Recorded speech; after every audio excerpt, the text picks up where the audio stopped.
What's going on? This is the Tiki and Tierney Show. How are we today? It is going to be a balmy 59 degrees and clear skies, smooth sailing tonight for Zach Wilson. Nope, it's going to actually be 99% chance of rain with blustery winds at 8 o'clock. And from 9, 10, and 11, 100% chance of rain. Go get him there, Zachy. All right, listen, Teak, I am going to say something. I believe this. I'm telling you right now. There will be maybe 2-3% of the Jet fan base that will be with me on this, and I don't care. I will roll lone wolf on this one. Now, I mean, of course I care, but for this point, I don't care. If the Jets lose 27-6 tonight and Zach is a complete, unmitigated disaster mess with 3 turnovers and just a train wreck, I am still playing Zach Wilson the rest of the season, even if Mike White is healthy. And I'll tell you why before you harpoon me, okay? Because the worst case scenario for the Jets this season is to enter the offseason with no answers at quarterback.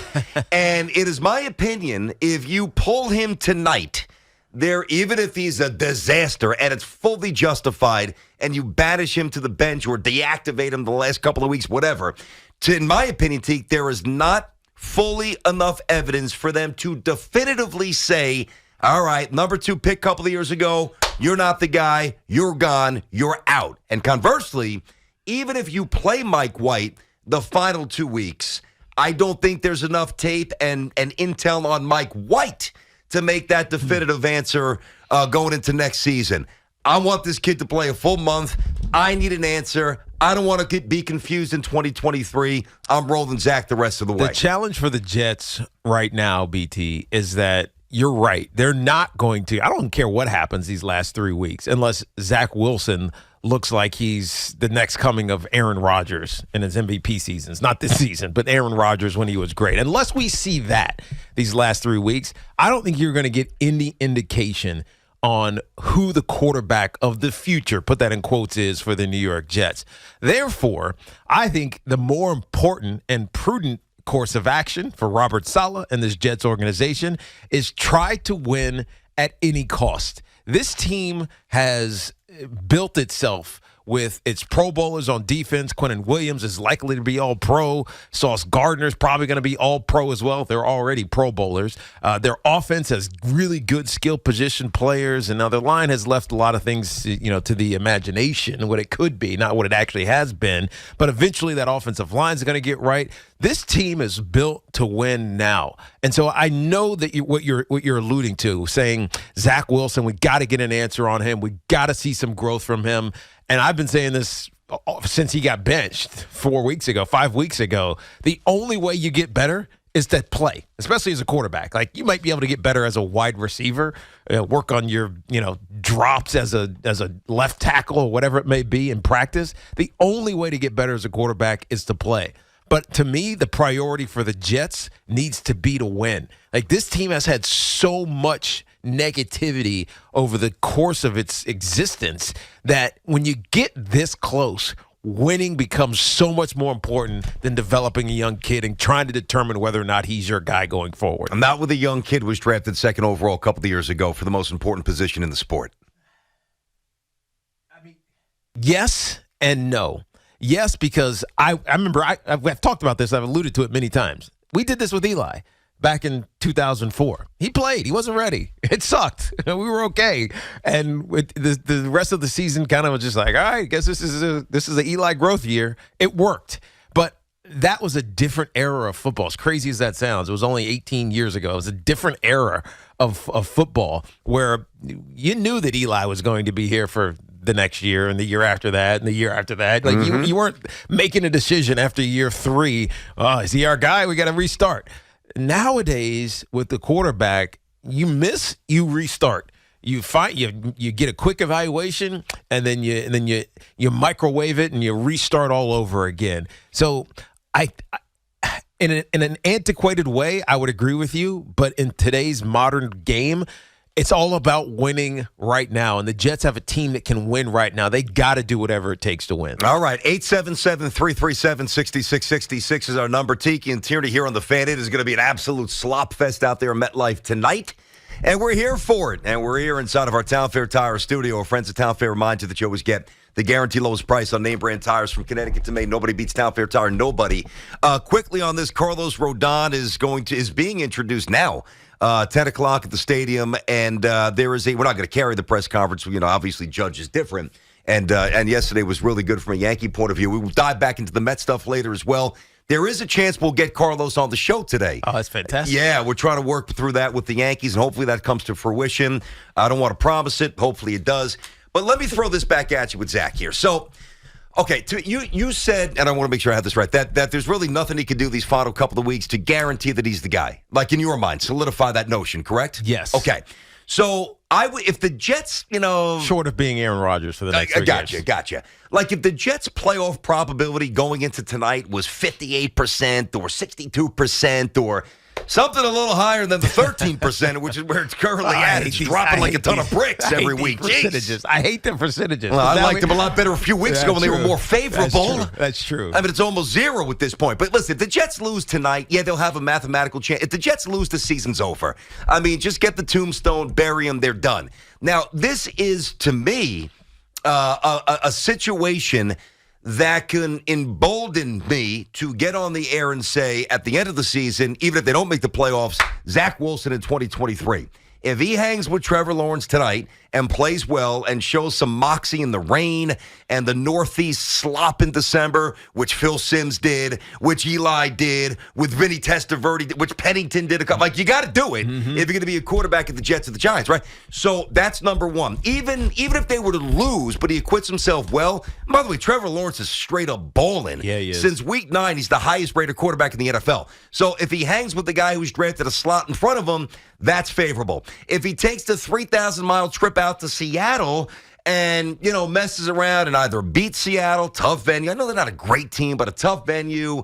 Again, a daunting trip, a tough stadium from an acoustics point of view, and the numbers are good and the optics are good. And then he rolls down to Miami and he messes around and he outplays Tua.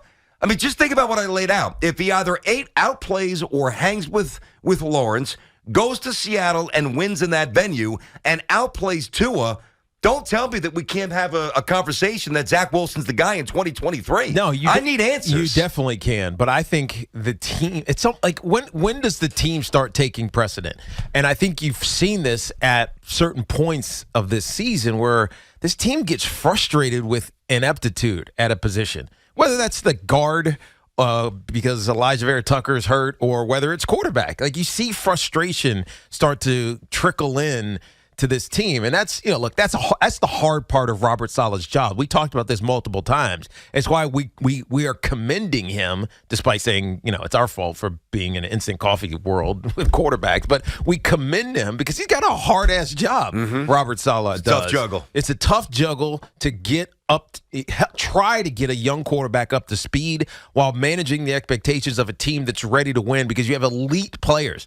And it's hard. I mean, we haven't said that for a long time with the Jets. There are elite players. There are top 3 players at a position on this Jets team. And so to me, the balance is hard for Saleh, but to me, winning's got to come first. And it's bigger than Zach. And I know it's hard to say that because he was a number 2 overall pick, and he's had his ups and his downs, and sometimes he looks fantastic. And Steve Young says, "Oh, he's one of 3 guys that can make a throw like that." Yeah, but you're chasing fool's gold trying to find the next Patrick Mahomes or the next Josh Allen. Like he's also the only guy that can't throw a screen pass. Exactly. I hear you. I'm not saying I'm all in, but I hate when Steve Young says stuff like that, and it gets people like, "Oh, we got a guy like Pat Mahomes." But you're chasing something that is there's 2 guys in the NFL like that. Not replicable. It's not replicable. Not on that level. Right? It's not for us. Zach Wilson is not going to be Pat Mahomes. Yeah. I promise you. Zach Wilson is not going to be Josh Allen. I promise you that. Can he be some version of himself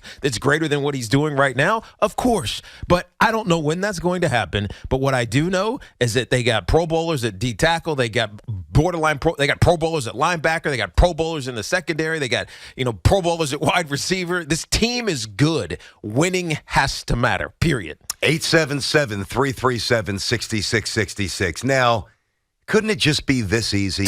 I mean, Trevor Lawrence, why could it never be this easy? The punter, by the way, who I'm a step away from cutting, who gives up touchdown. Brandon Mann is driving me insane. If he doesn't tackle, I forget who he tackled last year against the Rams. Oh, yeah. Trevor Lawrence is wearing green and white tonight. Right. Actually, the Jets are going all black, which is pretty cool. But on the season, Trevor Lawrence is suddenly, after a really rough start, 66%.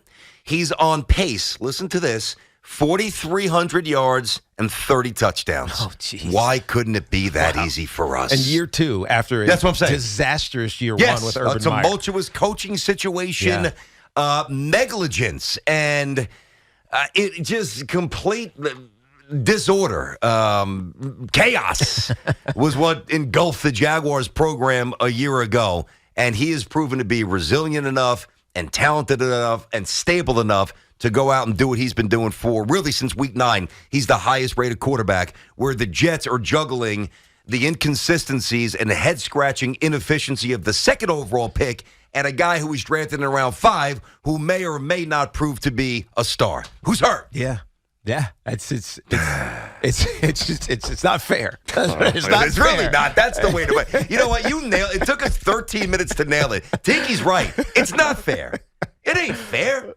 It's never fair. No, it's not. But the clouds always dissipate, Barber. Well, not tonight. Not tonight. That's true.